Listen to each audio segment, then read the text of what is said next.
Welcome to the History Maps podcast. If you plant a single seed of wheat today, in a modern, chemically fertilized field, you might get a stalk that yield 100 seeds in return. Yeah, the margin for survival today is just massive. Right. But if you plant that same single seed of wheat in the mud of Northern Europe in the year 1000, you are playing a much darker game. You really are. I mean, a farmer in the Middle Ages would bury a seed in the ground and just pray to get maybe 4 or 5 seeds back at harvest time. And you have to remember, one of those harvested seeds had to be saved for the next year's planting. Exactly. Another went to the local lord for taxes, And another might go to the church. which leaves, what, 1 or 2 seeds for the peasant's family to actually eat? The line between a functioning society and mass starvation was just paper thin. It was. The existential threat of hunger was really the dominant force shaping every single aspect of life back then. So today we are doing a comprehensive examination of agriculture in the Middle Ages as part of our History of Agriculture series. Because the systems these people engineered, they weren't just about growing food. They were these highly complex methods of risk management, resource sharing, and, well, climate adaptation. And for you listening, I know medieval farming might sound like this distant, archaic topic, but the solutions these communities engineered for survival laid the direct economic foundations of the modern world. They absolutely did.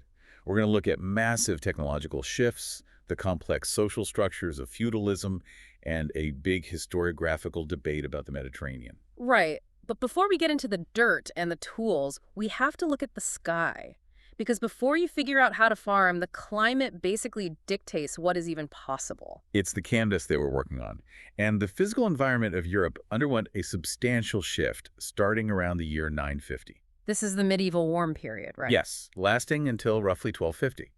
We're looking at average temperatures across parts of the northern hemisphere rising by up to 2 degrees Celsius. Which, I mean, 2 degrees doesn't sound like much when you just step outside in the morning. Right. But over an entire continent, it fundamentally alters the frost line. It alters the length of the growing season. So how does that actually play out in the dirt? Well, a warmer climate meant softer winters.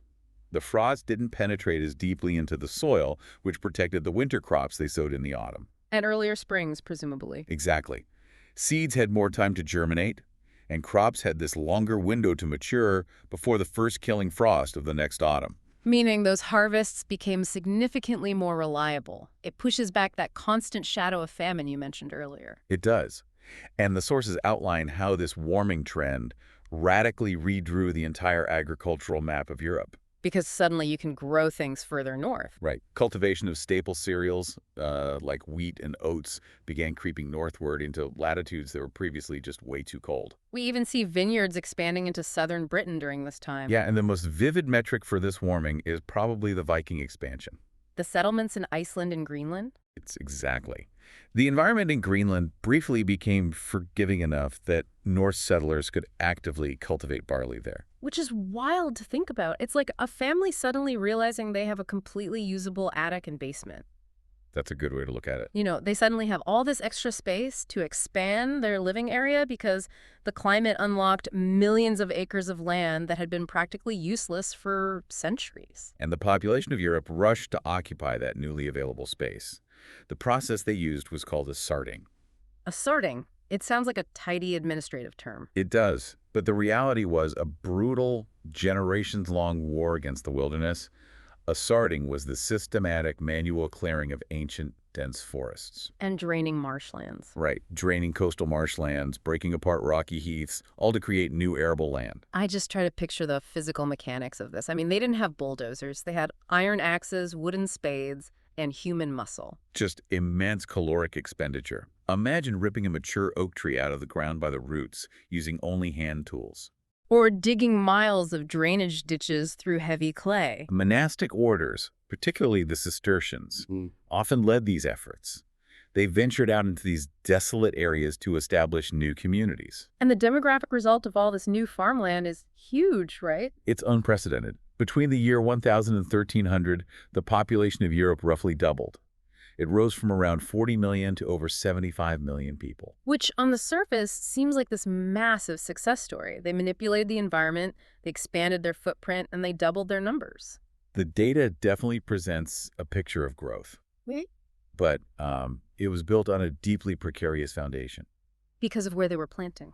Exactly. The population boom pushed cultivation into what agronomists call marginal lands. Right.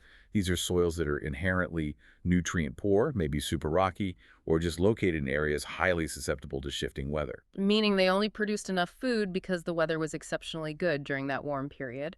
Yes, as long as the 2-degree warming held, the marginal lands produced just enough yield to sustain the expanded population. So they basically expanded to the absolute maximum limit that this optimal climate could support. Leaving themselves with absolutely no buffer. Right. And to exploit all this new land, especially in Northern Europe, they ran into a severe mechanical problem. The climate gave them the opportunity, but the soil itself fought back, Because the dominant agricultural tool inherited from antiquity was the Roman art. which is essentially a lightweight scratch plow. Yes, and it was perfectly engineered for the Mediterranean basin, where the soil is generally dry, sandy, and light. The art just drags a single cutting blade through the dirt, opening a shallow groove for the seed, right? Right, it scores the surface without actually turning the earth over. But if you take a lightweight wooden scratch plow into the dense, wet, sticky clay of northern France or England, It just bogs down. The clay acts like glue. The plow either gets hopelessly stuck or the blade just snaps. so to survive in the north, they needed a completely different set of tools. The environment demanded a heavier, much more complex machine. And the solution was the heavy plow, also known as the karuka. And this thing completely reimagined the physics of breaking the earth. It did. It utilized a 3-part system to attack the heavy clay. Let's actually break down the anatomy of those 3 parts because they work in a really specific sequence. Okay, so the first component is the coulter. This is a vertical, knife-like blade made of iron. Right. As the plow moves forward, the coulter slices deep into the dense turf vertically. It makes the initial incision. So it basically cuts the wall of the trench. Exactly. Then, following immediately behind the coulter is the plowshare. This is a flat blade set horizontally. Okay. Her function is to slice through the earth at the root level, basically undercutting the block of turf that the coulter just separated. So you have a vertical cut from the coulter and a horizontal cut from the plowshare. Right. The block of dirt is completely severed, but it's still sitting in the hole. Which brings us to the third, and really the most consequential component, which is the mouldboard. The mouldboard. The mouldboard is this curved, angled piece of wood or metal. So as the plow moves, the severed block of heavy clay hits this angled mouldboard and is actively lifted and turned completely over to one side. And turning the soil over achieves several things at once. First, it buries whatever weeds were growing on top, smothering them. Yes, and it pulls the nutrients that have leached down into the subsoil back up to the surface where the new seeds can actually reach them. It also eliminates the need to cross-plow, right? Because with the old Roman plow, you had to plow in a grid pattern. Exactly. With the ard, you plow once, then go back over it at a right angle. The heavy plow eliminates cross-plowing. You only have to make one pass. Which saves a massive amount of time and labor. It does. Yeah. But the mouldboard also caused a physical alteration to the landscape itself. Because it always turned the soil to the same side, repeated plowing caused the earth to pile up toward the center of the plowing strip. Creating that distinctive topography. All right, known as ridge and furrow. You can still see those undulating ridges in fields across England today from the air. It looks like corduroy fabric. It really does. And that ridge and furrow system functioned as a brilliant passive drainage network. Because Northern Europe gets a lot of rain. Right. In wet years, the crops planted on the elevated ridges would survive because their root systems remained above the water table. And the deep furrows between the ridges acted as drainage ditches. And in dry years. In dry years, crops could be sown down in the furrows where the moisture naturally gathered. But dragging a massive chassis of wood and iron, carving deep into wet clay, that requires a massive amount of kinetic energy. It really does. I mean, the Roman scratch plow could be pulled by 1 or 2 oxen. A heavy plow would stop 2 oxen dead in their tracks. The heavy plow demanded an engine of up to 8 oxen to maintain momentum through that dense soil. 8 oxen yoked together. Yes. And this requirement for massive animal traction introduces a really complex debate in the sources regarding the energy sources of the medieval farm. Specifically, the use of oxen versus horses. No, a horse seems like the obvious choice if you need more horsepower, right? The anatomy of a horse definitely makes it a superior draft animal in terms of speed and stamina, but only if it's harnessed correctly. Which initially they weren't. Right. Throughout the early medieval period, the standard harness was the throat and girth system. This basically placed the pulling strap directly across the horse's windpipe. So if the horse tries to pull a heavy plow out of sticky clay, it literally chokes itself. Exactly. The harder it pulled, the less oxygen it received. Consequently, horses were completely unsuited for heavy agricultural work early on. So what changed? The breakthrough came via technology originating in China, which slowly diffused westward and reached Europe between the 10th and 12th centuries, the padded horse collar. Ah, the padded collar. That completely changes the biomechanics of the pull. It really does. Instead of a strap across the windpipe, it's a rigid padded oval that rests securely against the horse's scapula, the shoulder bones. So it shifts the load-bearing surface away from the respiratory system. Right, directly onto the horse's skeletal structure. The horse can lean its entire body weight forward into the collar, using the massive muscles of its hind legs to push the load without suffocating. And they also started using iron horseshoes, right? Yes, to protect their hooves from rotting in the wet northern soils. With those two innovations, horses became highly capable draft animals. And the sources note that a horse could plow a field 50% faster than an ox. 50% faster, yes. They work longer hours and they move at a faster clip. So here's my question. If horses were 50% faster, why didn't every medieval village instantly retire their oxen and switch to horses? If the goal is to grow more food, faster plowing seems like the ultimate solution. It seems like it, but the barrier to adoption was the steep caloric and economic cost of the fuel. The fuel being food. Right. A horse is a high-performance engine, and it requires high-octane fuel to maintain its body weight during heavy labor. Draft horses must be fed large quantities of oats. Okay, oats. The historical records indicate that a horse required between 6 to 20 times more oats than an ox. Wow, I mean, wait, really? Up to 20 times? Yes. And oats take up arable land. If a peasant has a limited amount of land, every acre dedicated to growing oats for the horse is an acre that is not growing wheat for the peasant's family. Exactly. The horse is actively competing with humans for the caloric output of the farm. Whereas oxen function on a completely different metabolic economy. An ox is an incredibly efficient converter of low-quality roughage. They can perform heavy labor while subsisting primarily on cheap straw, hay, and grazing on rough pasture that just isn't suitable for growing crops. So they don't require the intense cultivation of specialized fuel. An ox is slower, but it eats the refuse of the farm. Precisely. Furthermore, oxen are highly reliable and less susceptible to disease. And crucially, at the end of an ox's working life, its economic value is not exhausted. Because it can be eaten. It can be slaughtered for meat, and its hide is used for heavy leather. Due to religious and cultural taboos in medieval Europe, horse meat was generally not consumed. So a dead draft horse was simply a massive financial loss. Right, so the transition to horsepower was not a sudden revolution. It was a very gradual process, dictated by the specific wealth of a region. Do we have numbers on that? We do. In the 11th century, oxen constituted 95% of the work animals on large estates. And even 300 years later in the 14th century, oxen still made up roughly 70% of the draft animals. So regions only switched to horses if they had the excess land and the agricultural surplus to support that immense oat cultivation. Exactly. But regardless of whether they used oxen or horses, the heavy plow itself forced a massive shift in how humans lived together. It literally built towns. It did. The ability to clear and farm the heavy clay plains correlates directly with the rise of urbanization. Modern studies suggest the adoption of the heavy plow resulted in 40% of the urban centers that developed in Denmark. And across Europe? Over 15% of the urban centers across the broader European landscape. The agricultural surplus generated by this single piece of technology allowed populations to concentrate in towns and diversify their labor. But out in the countryside, the heavy plow dictated a very rigid social structure. It had to.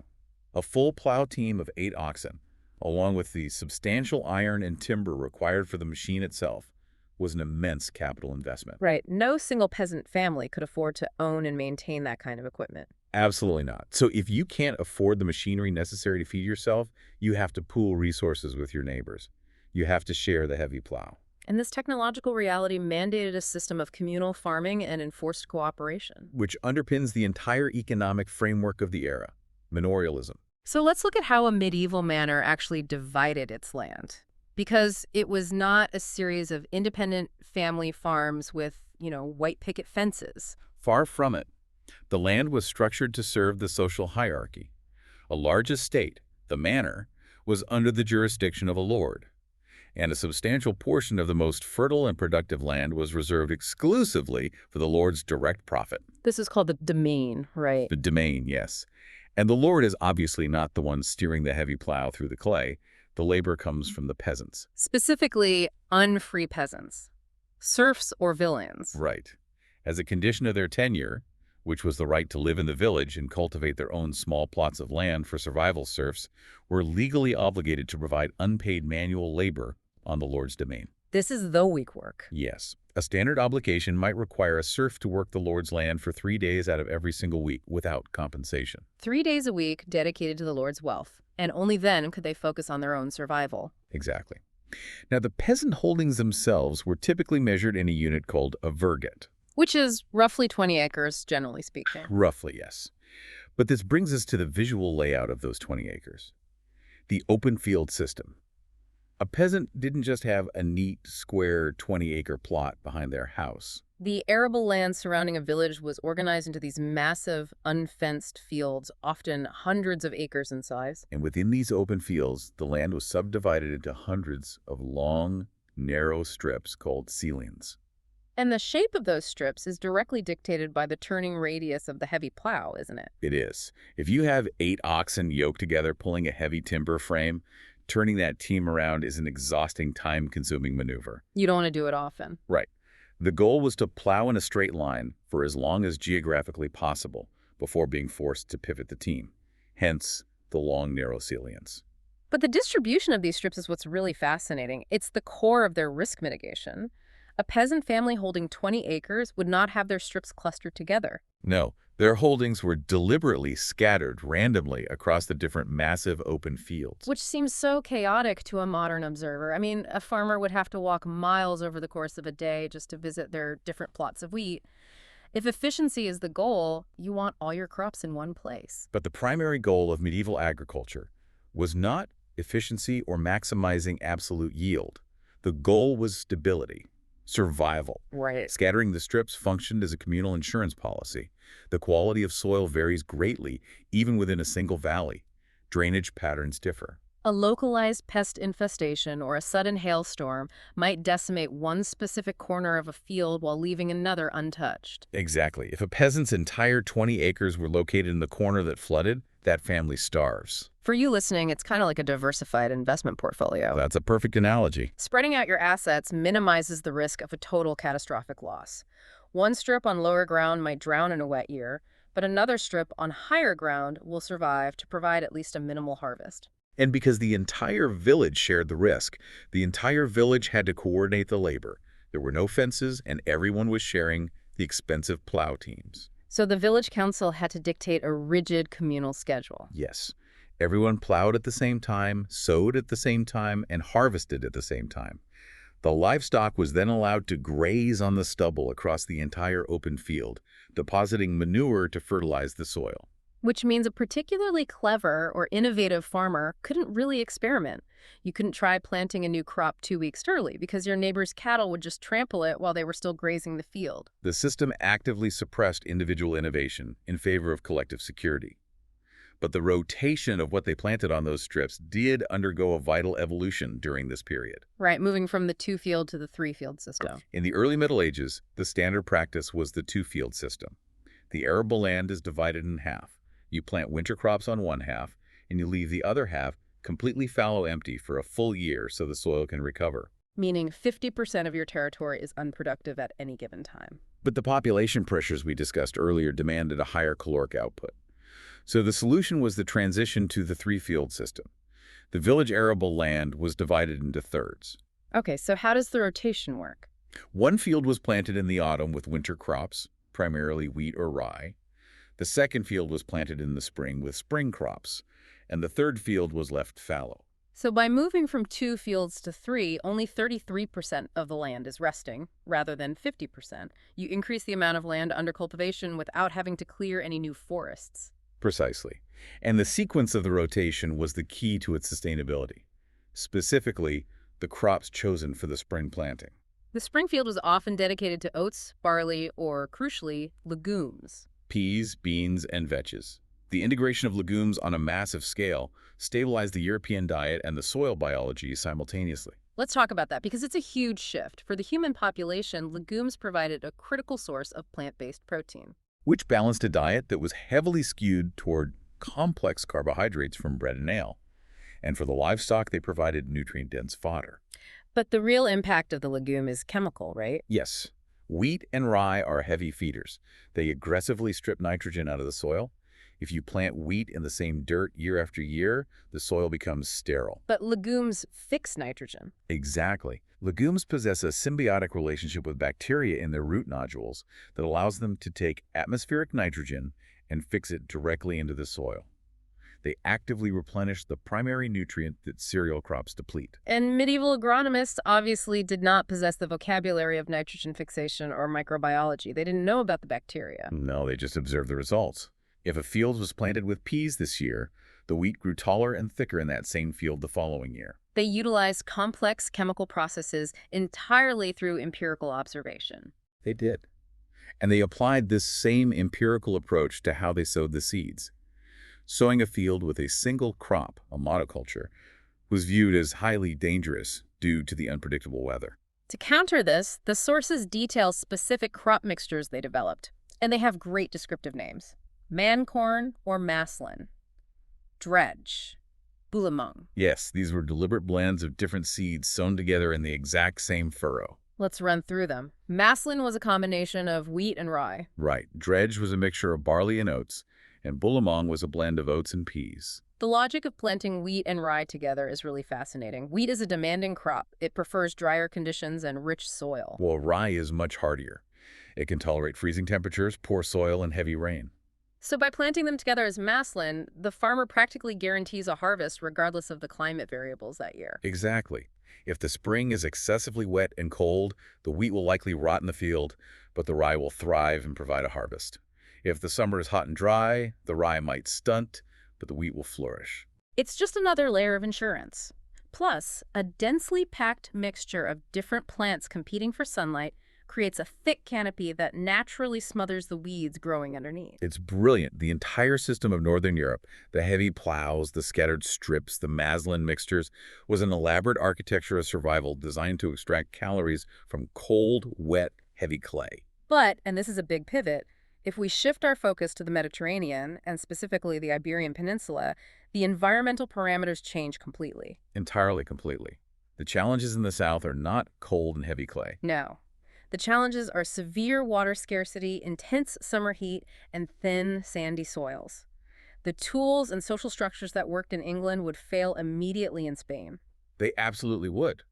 The response to this specific environment resulted in a period of intense innovation known as the Arab Agricultural Revolution in Al-Andalus. Islamic Spain. Yes, roughly spanning the 8th to the 15th centuries. But the historical interpretation of this period is the subject of significant scholarly debate. Right, the sources really dig into this. We have a thesis from a historian named Andrew Watson in the 1970s that really set the baseline for this debate. Watson argued that the Arab administration brought a massive botanical revolution to the Mediterranean. His premise focused on diffusion. So, new plants. Exactly. He argued that the political and trade networks of the Islamic world, stretching from the Atlantic all the way to India, facilitated the transfer of a specific basket of new crops into regions where they had never been seen. What kind of crops? He cataloged the introduction of sorghum, various citrus fruits, mango, rice, cotton, and sugarcane into the Iberian landscape. Crops that are highly adapted to hot climates but require very specific management. Watson's argument is essentially that the seeds themselves were the revolution. But decades later, historian Michael Decker challenged this narrative using archaeological and textual data. And Decker basically says, hang on, these plants were already here. Right.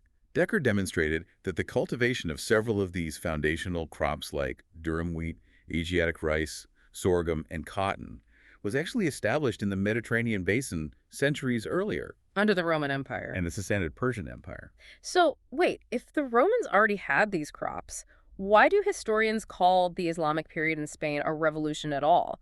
I mean, you can't revolutionize a region with a crop they've been eating for 400 years. That is the crux of the debate. The presence of the crops alone does not negate the revolutionary nature of the era. It forces us to redefine what the revolution actually was. Okay, so how was it resolved? Historian D. Fairchild Ruggles, synthesized this debate by shifting the focus away from the botanical origins and toward the methodology. The methodology. Yes. Ruggles argued that the true revolution in Al-Andalus was the implementation of radically new social institutions, intensive scholarly agronomy, and massive hydraulic engineering. It wasn't about introducing the plant. It was about the scale and science of how they managed the environment to support the plant. Exactly. And in the Mediterranean, managing the environment means moving water. Water is the absolute limiting factor. Because things like sugarcane and rice are incredibly thirsty crops. Very thirsty.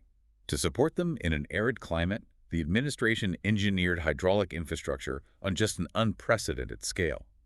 They expanded upon ancient technologies like the qanat. And a qanat solves the problem of evaporation, right? Because if you dig a canal on the surface in the Spanish summer, half the water evaporates before it even reaches the crop. Exactly. A qanat is a subterranean aqueduct.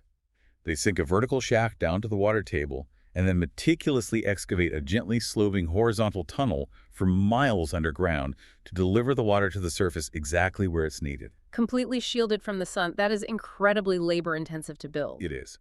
And they paired this with extensive surface networks of acequias, which were community-managed irrigation canals. But the most visually striking mechanical innovations were the water wheels. The sequoias and the norias. Right. A sakia is typically powered by an animal, like a donkey or camel, walking in a circle to turn a horizontal wheel. This engages gears to lift water from a well using a chain of buckets. And the noria. A noria is a massive vertical wheel driven purely by the kinetic energy of the river's current. Paddles catch the water, turning the wheel, while buckets attached to the rim scoop water from the river and empty it into an aqueduct at the top of the rotation. The scale of this machinery was basically industrial. A 13th century observer noted that there were 5,000 water wheels operating along the Guadalquivir River alone. Even allowing for a bit of historical exaggeration, the sheer density of hydraulic engineering transformed the landscape. It's a completely different approach to farming. It is. And this physical infrastructure was paired with an intense intellectual focus on agronomy as a respected science. They weren't just relying on tradition. They were writing textbooks based on actual experiments. Like Ibn Basal and Ibn al-Awam. Yes. Scholars like them composed highly detailed practical manuals. Ibn al-Awam's treatise on agriculture catalogs hundreds of plant species and details intricate procedures for grafting fruit trees, diagnosing soil deficiencies, and treating specific plant diseases. There's this great vignette in the sources about a sultan in Seville. He heard about a local peasant utilizing a specific technique of pinching off melon buds and using wooden props to force the plant to grow exceptionally large fruit. Yes, and the Sultan actually sought the peasant out to learn the method. Which shows a society where agricultural data was considered highly valuable information flowing between the working class and the scholarly elite. They really mastered companion planting, understanding the chemical and physical benefits of planting specific crops in close proximity, such as vines and olive trees. So if we compare the two massive agricultural systems we have explored, we see fundamentally different philosophies shaped by their environments. We do. Northern Europe is defined by extensive grain monoculture. The goal is to extract maximum bulk calories, wheat and rye, from endless fields of heavy clay using brute animal force and communal risk sharing.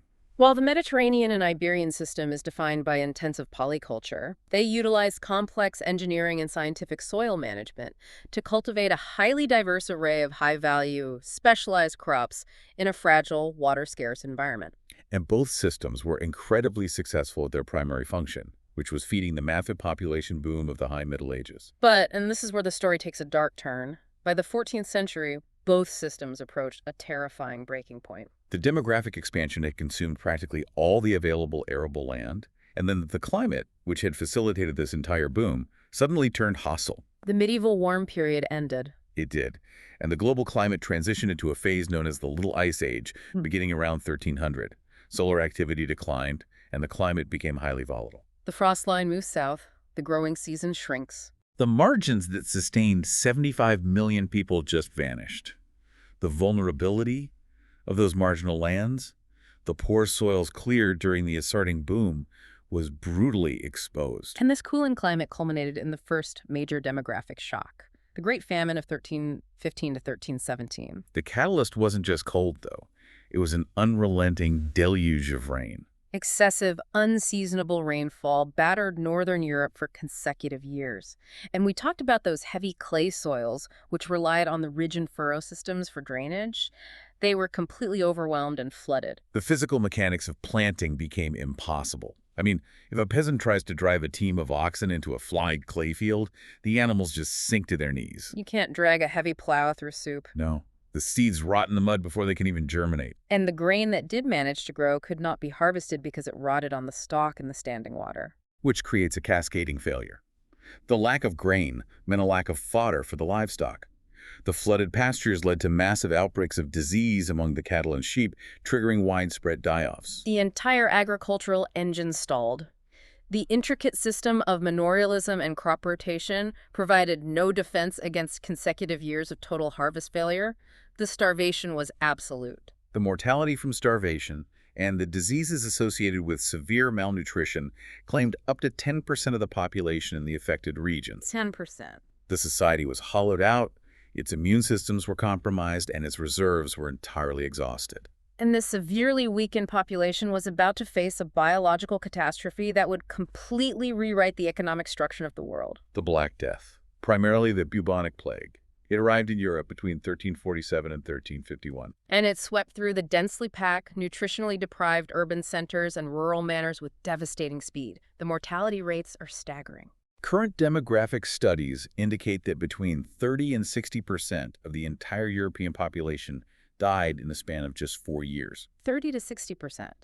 The sheer scale of that demographic collapse created a bizarre and complete inversion of the economic power dynamics that had governed Europe for centuries. We have to look at how the basic laws of supply and demand functioned on the medieval manor. Okay, let's break that down. During the population boom, labor was abundant. There were constantly young peasants desperate for a plot of land to feed their families. Right. And because laborers were practically infinite, the lord held all the negotiating power. He could demand 3 days of unpaid week work, because if a peasant refused, there were 10 others waiting to take the land. But after the plague, the variables flipped. The population was halved. Suddenly, vast tracts of arable land lay completely abandoned. Land, which was previously the ultimate scarce resource, became intensely abundant. Conversely, human labor became the most scarce and valuable commodity on the continent. So if a lord looks out at his domain, he realizes he doesn't have the serfs to plow it. And he can't threaten to evict them, because there is no one to replace them. The scarcity of workers essentially snaps the rigid chains of serfdom. It does.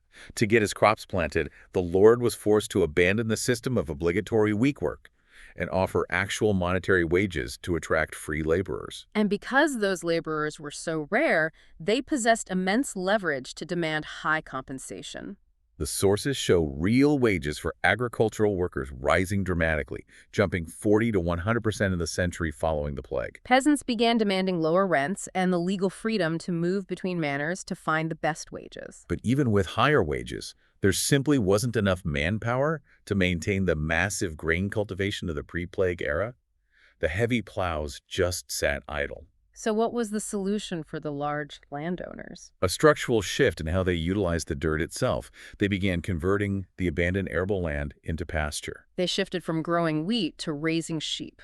Exactly. The international trade in wool was highly lucrative. And crucially, pastoral farming requires vast amounts of land, but very minimal human labor. Right, a single shepherd and some dogs can manage hundreds of sheep across acreage that would previously have required dozens of peasant families to plow and harvest. It was a perfectly rational economic adaptation to a landscape where land was cheap and labor was prohibitively expensive. So you have fewer people farming grain and massive tracts of land being handed over to livestock.